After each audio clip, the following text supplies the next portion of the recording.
Hi, I'm Vance, and welcome to Repair and Replace. Many refrigerators have a dispenser that provides filtered water and ice cubes on demand. In this episode, we'll learn how it all works. Also, we'll take a look at some of the common problems.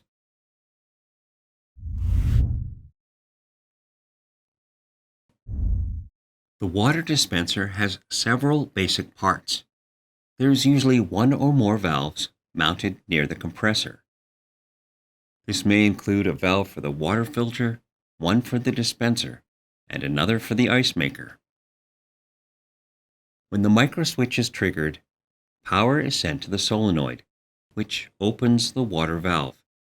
Water flows through the tubes and in some models to the water filter and water reservoir before it's dispensed from the nozzle. A pinched water line, an ice blockage, or a clogged filter can all prevent water from flowing through the system. Additionally, a faulty solenoid or microswitch can prevent the valves from opening. If needed, components can be tested with a multimeter. You can see how to troubleshoot this further in the videos linked below.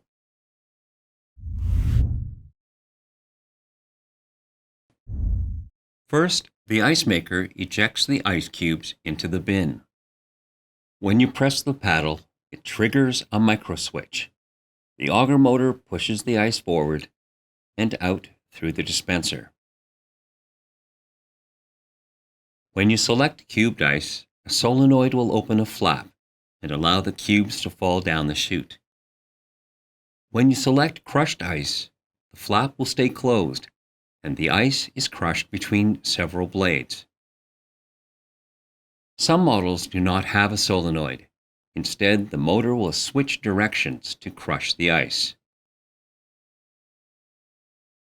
If the auger motor fails, it will not push the ice forward. Additionally, a faulty microswitch will not send power to the motor. Now, if the solenoid fails, then the flap will not open and no ice cubes will come out. Alternatively, any issues with the control board can also prevent the dispenser from working. If you like this and want to see more tutorials and informational videos, then subscribe to our channel. And if you need help, you can call or visit an AMRE location to talk with our knowledgeable staff. Thanks for watching.